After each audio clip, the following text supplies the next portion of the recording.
Pune university के student आपके लिए बहुत ज्यादा इंपॉर्टेंट वीडियो है सेमिस्टर 3 के लिए।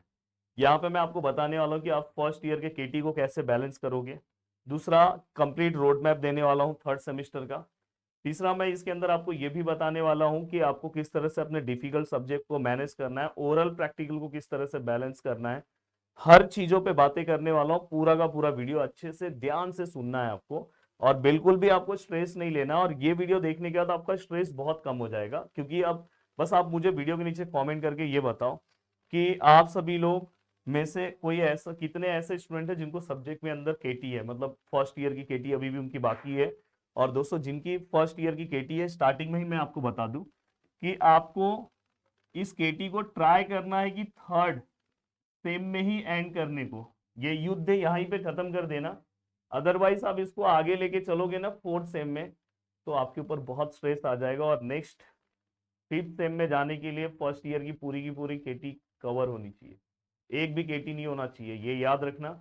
इसलिए फिर वो कैरी ऑन, ये वो, फिर वो सब टेंशन में मत पड़ो। इसलिए ये अभी इतना मेहनत कर लो कि आराम से सब्जेक्ट में निकल जाएगा आपका। इसलिए आप कमेंट करके मुझे बता दो। तो मैं आपको ये बोलूंगा कि अगर कोई आप में से केटी स्टूडेंट है, तो देखो, डिपेंड करता है कि आपको कितने सब्जेक्ट में केटी है। पर सब्जेक्ट आपको 2 घंटे रोज का देना चाहिए, अगर आपका कम सब्जेक्ट है तो। अगर देखो मैकेनिक्स और मैथ है, तो मैं तो बोलूंगा आप एप्लीकेशन पे चले जाओ। हाँ, हमारी टीम को कॉल करो। आज रात तक के लिए या कल कल रात तक के लिए मैं दे रहा हूँ, 500 का आपको कूपन कोड दे देंगे।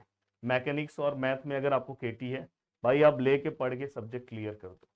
और अगर किसी को समझो एफपीएल में केटी है, तो उसका भी हमारे एप्लीकेशन पे कोर्स आ गया, उस पर भी मैं आपको 500 का कूपन कोड दिला दूंगा। तो आपका बहुत अच्छे से पूरा का पूरा पार्ट रेडी हो जाएगा। तो प्लीज केटी मत कंटिन्यू करो, केटी के ऊपर ये याद रखना कि ये अभी से 2 घंटे देना स्टार्ट कर दो। हाँ, जिनके 2 से 3 केटी है, तो वो एक एक घंटा दे पर सब्जेक्ट।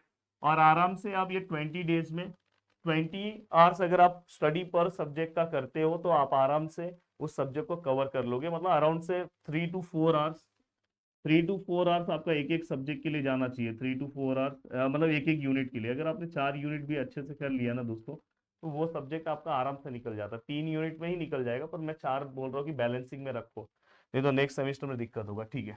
अब जितने स्टूडेंट थर्ड सेमेस्टर का प्रिपरेशन कवर कर रहे हैं, थर्ड सेमेस्टर में देखो कुछ ब्रांच के स्टूडेंट को डिस्क्रीट मैथमेटिक्स है, तो डिस्क्रीट मैथमेटिक्स डीएम से रिलेटेड बहुत अच्छा कोर्स हमारे एप्लीकेशन के ऊपर है, जहाँ पे मैं आपको भी 500 का कूपन कोड दे रहा हूँ। आप हमारी टीम से डायरेक्ट कॉल कर सकते हो, स्पेशल कूपन ले सकते हो, पर ये कल रात तक के लिए अवेलेबल है, रोज के लिए नहीं है, प्लीज ध्यान रखना।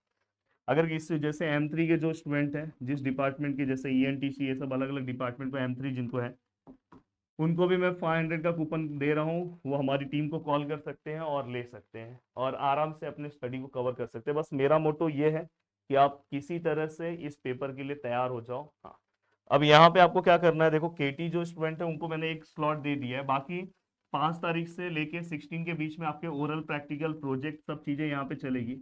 तो यहाँ पे ना आप बहुत टायर्ड होने वाले हो, तो मैं तो आपको ये बोलूंगा, पर आप साथ में यूनिवर्सिटी के लिए ना 3 to 4 आवर्स आप निकालते जाना, नहीं तो फिर लास्ट में ना आपको बहुत तकलीफ हो जाएगा, एक पेपर आ जाएगा और आपको ये समझ में नहीं आएगा कि मैं कैसे चीज़ों को बैलेंस करूँ। तो ये गलती मत करना प्लीज़। 3 to 4 आवर्स आप यूनिवर्सिटी के पेपर के लिए याद से निकाल के रख लेना। अब यहाँ पे इस ड्यूरेशन के बीच में और बचा हुआ उसके पहले कम से कम आपको 5 आवर्स तो मेरे हिसाब से मुझे लगता है कि आपको मेहनत करना चाहिए। अब देखो दोस्तों, अगर आपके पास टोटल 5 सब्जेक्ट है, अब देखो ब्रांच वाइज अलग अलग चीजें हैं, 5 सब्जेक्ट है, तो इसमें से ना दो ऐसे सब्जेक्ट होंगे जो बहुत ही टफ होंगे, या कभी कभी एक सब्जेक्ट बहुत ज्यादा टफ है। तो मैं ये बोलूंगा कि ये जो आपके पास 20 डेज है, ये 20 डेज में ये जो सब्जेक्ट है रेगुलर एक एक घंटा आपको पढ़ना है। एक एक घंटा भले, जो देखो जिन जिन स्टूडेंट को फर्स्ट ईयर में केटी है, वो इस सब्जेक्ट के साथ अपना केटी सब्जेक्ट पढ़े। ये वाला सब्जेक्ट आप थोड़ा एग्जाम टाइम पे पढ़ोगे तो भी चलेगा। पर जो रेगुलर स्टूडेंट है, जिनका टारगेट है 9.5 प्लस पॉइंटर स्कोर करना, वो रोज एक एक घंटा दे। 20 आवर्स इनफ है। अगर समझो एक सब्जेक्ट को आप 20 आवर्स दे रहे, 4 4 4 4 4, आपके डायरेक्ट 4 4 घंटे अब इनफ टाइम है दोस्तों, एक एक यूनिट को कवर करने के लिए। आपके 5 यूनिट कवर हो जा रहे हैं।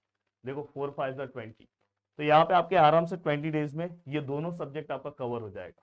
अब बचा दोस्तों मॉडरेट सब्जेक्ट। तो मॉडरेट सब्जेक्ट मैं आपको सजेशन दूंगा कि ये आप ये फॉलो 1 से आप करने वाले हो। तो अभी का जो 2 3 दिन बच रहा है, जैसे 28 29, तो आप ट्राई करो कि इस सब्जेक्ट का ना 2 यूनिट कवर कर देने का। बीच में जैसे प्रैक्टिकल प्रैक्टिकल के टाइम पे बीच बीच में जैसे 5 से प्रैक्टिकल चालू हो गया, थोड़ा बहुत एक दिन किसी दिन आपका प्रैक्टिकल नहीं है, उस दिन सुबह के टाइम थोड़ा एफर्ट करके एक आध यूनिट कवर कर लो। हाँ, मतलब टारगेट वहां पे एक रखो, मतलब 4 यूनिट इसका भी कम से कम कवर करके रखो, और एक एग्जाम के पास में कवर करोगे तो भी चलेगा। और इजी वाले का मैं तो ये बोलूंगा, जब आपका प्रैक्टिकल हो जाने दो तो 3 दिन इसके लिए स्पेशल दो, 3 दिन स्पेशल दो इसके लिए, दोनों सब्जेक्ट के लिए। ऑलमोस्ट इस सब्जेक्ट का ट्राई करो 50% सिलेबस कवर करने के लिए, बाकी आप एग्जाम टाइम पे करोगे तो भी चलेगा। इस टारगेट से चलोगे तो आप आराम से अपने पेपर में 9.5 प्लस पॉइंटर आप स्कोर कर सकते हो दोस्तों। तो मुझे प्रॉमिस करो कि सर सच में मैं ये स्ट्रेटेजी प्लानिंग फॉलो करने वाला हूँ और मेरे पेपर में अच्छे मार्क्स स्कोर करने वाला हूँ। जय हिंद दोस्तों।